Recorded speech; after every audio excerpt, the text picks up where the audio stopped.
Hello and welcome to my channel. Go ahead, hit the like, hit the share, subscribe if you haven't already. It should be very clear why certain individuals were needed in order to solidify some of these promises in monetary gain for these accusers they want to label victims when it comes to this R. Kelly case.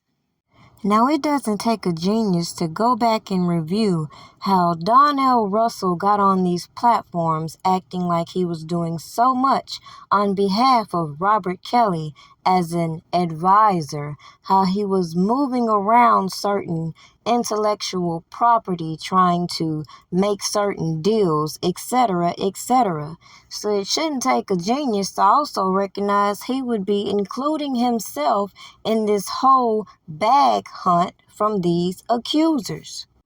Anybody with common sense would have to then reflect on why would he keep coming on platforms talking about his plans, talking about how he's raising money, etc., etc. Especially when you had the government laying out in their indictments against him how he is the one involved in this whole threat against this whole surviving R. Kelly screening, which made no damn sense. Clearly, my point of view, all of these people who involved themselves in what was going on didn't expect things to go left as it did. Doesn't change the fact that all of the things that you can review that played out affected this case. I think it was an act of desperation. I think everyone kind of knows who that could have been. Okay. You know, it's just, I mean, I don't see how the call came from Chicago, you know. Get the bag, get the bag. Y'all niggas know what it is. You know we get the bag, the bag, the bag.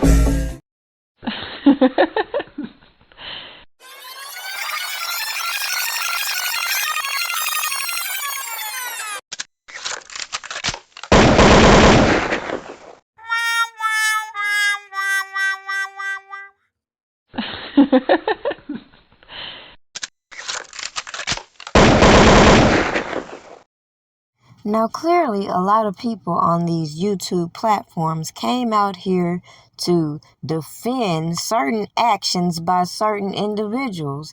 And I just came out here to keep documented the things that I knew would suddenly start disappearing, the things that people will suddenly start catching amnesia about and trying to redivert what actually occurred on these public platforms as people were meddling with R. Kelly's cases while putting all the blame on him and his so-called help. But the gag is, as I told these goofy-ass people, I ain't getting involved in no bullshit. Yet I will remind you of all the information that is still on these platforms that led me to believe that these people ain't as dumb as you think they are. And the things that they put on these platforms are also things that should have been fully investigated, as people are so anxiously trying to get these so-called victims paid when it's going to be reversed. But don't take my word for it. Let's just review some of the clips that Donnell Russell got on these platforms bragging about, which clearly led me to believe what type of piss-poor investigation is this RICO leading to if so-called assets are being passed around so freely and openly.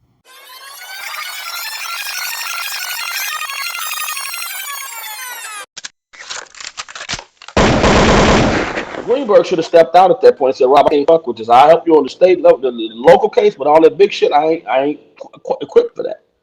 But because he wanted popularity and all that shit, he stayed on. And then he started working with Nicole and Doug, knowing that none of their asses got along. And we can tell that. I hate to say I told you so, but look at how it ended. They all imploded. Doug's stealing fucking money. Nicole is fucking running around and ain't got fucking clue.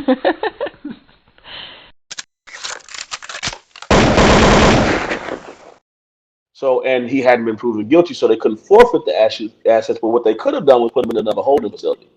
So we was like, listen, that's the only thing we got that we have to negotiate with. So me, Keith, Santee, and my mom sat at my living room table. We were